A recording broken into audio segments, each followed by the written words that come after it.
Can't buy me love, love,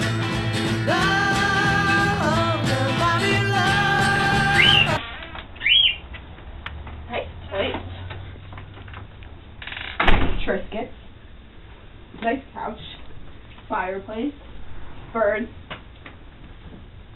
Can I rent a home in this place? Well, actually, renting a home is not as beneficial as owning one. Do I know you? Owning a home is much better because, first of all, you can use the tax write-off on your mortgage. That helps you in paying taxes. Do I know you? Second off, you can actually build equity. You can put more value into the home and then sell it at a higher cost. Who are you? So you can build a profit. That's actually the real reason that renting isn't as good, because it's not as profitable. And also, if you own the home, you can rent out another home. You can make more of a profit because you can charge a lot of money for the room you're renting out. So, renting sucks. Cool. I'll buy a home. Before I buy this wonderful home, I'm going to need a good mortgage. So can you help me out with that? Of course I can. I'm a bank teller. We offer two types of mortgages here at Rosie and Vegas Bank, one of which being a one-year adjustable rate mortgage. This is a mortgage in which the rate changes based on a fixed period at the beginning of the loan. This type of loan is considered riskier, though, because the payment can change significantly. Oh, I see you don't like that. We offer one other type of loan, or mortgage, called a balloon mortgage.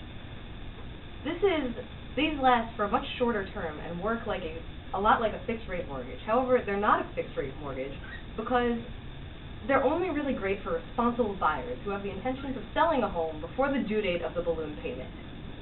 However, homeowners can run into big trouble if they can't afford the new interest rate, especially if they're required to refinance the balloon payment through the lender of the original loan. Sounds sketchy. I think she's trying to jip me. I want the fixed rate mortgage because I want to know exactly what I'm paying each and every month. Well, I suppose we can offer you that for students of economics who actually understand what they're talking about. That's a mortgage in which the rate remains the same throughout the entire life of the loan, which is why it's called a fixed rate mortgage. These mortgages are the most popular ones, and almost 75% of all homes work on the basis of a fixed rate mortgage. I'll take that one. Well then, pleasure doing business.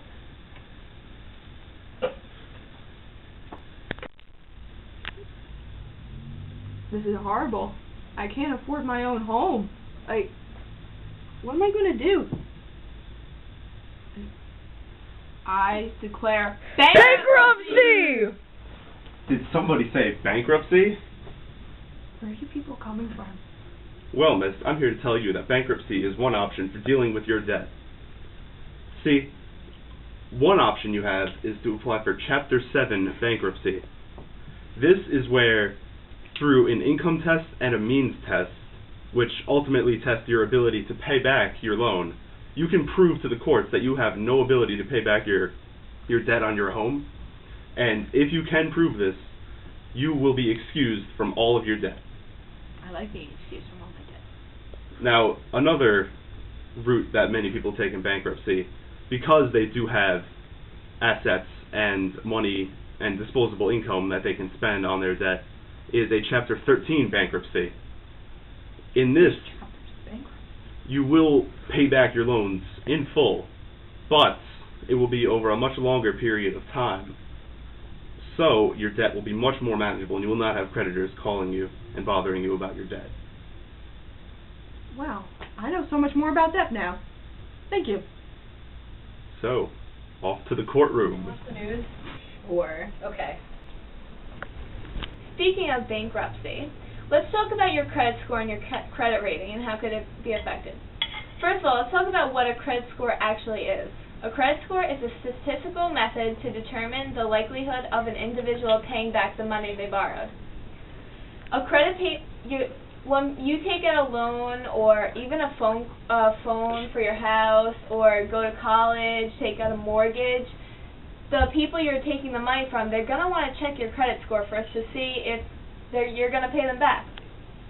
So your credit payment history, your current debt, the time length of credit history, your credit type, mix of frequency of applications of the new credit are all taken into account to make up your credit score.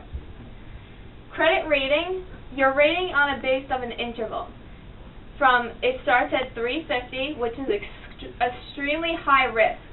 People are not going to let you take a loan out if you have a credit score around 350, and it goes all the way up to 850. That's an extremely low risk.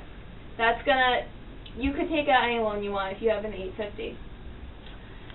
Credit rating could also go to a 0 to 9 scale, and it has numbers and letters, and the I stands for installment credit, which is home and auto financing, and then the R, which is revolving credit, which is your credit card.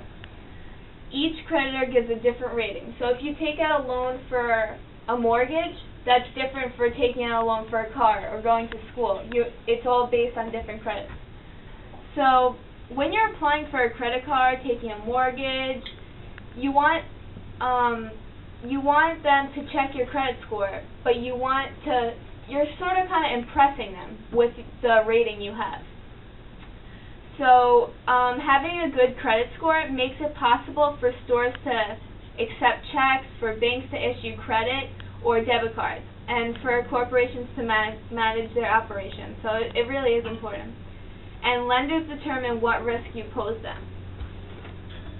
So I have a personal story. Back when I was in college, we needed a cosigner for the loan I was taking out, and we had a couple people who could be candidates to be my cosigner, and one of the candidates was my uncle.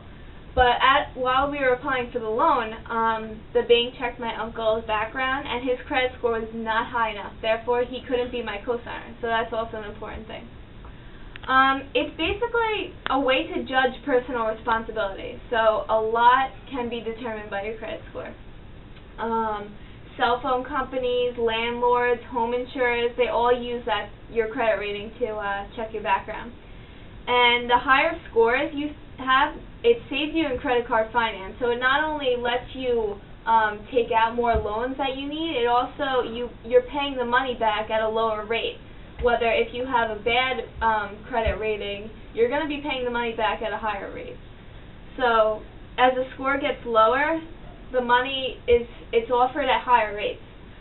So to end things up, when you're below a 660, you're no longer good for good rates. So that's it. Thank you. Unrelated note. What happens when Alex wants to send her child to college? Instead of buying her kid a large, fancy convertible like this, she can think all about the ways that she can save money on college and avoid herself from going into bankruptcy a second time.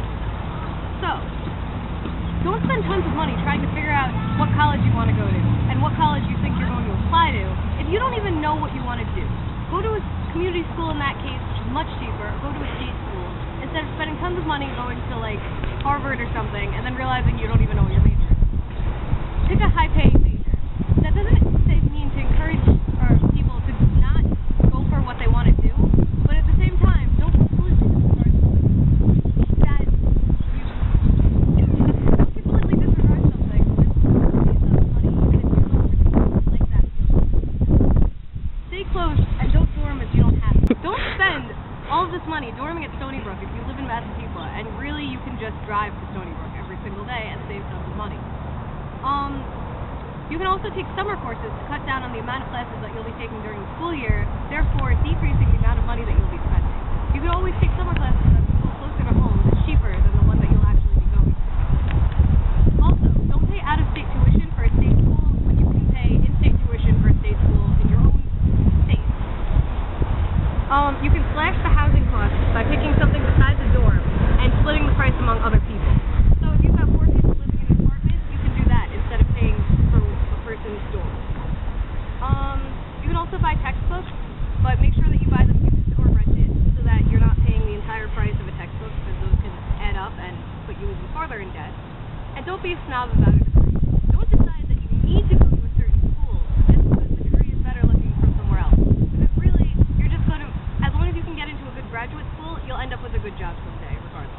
And use what federal options and aid you can, because that can definitely help out if you are in some form of economic crisis.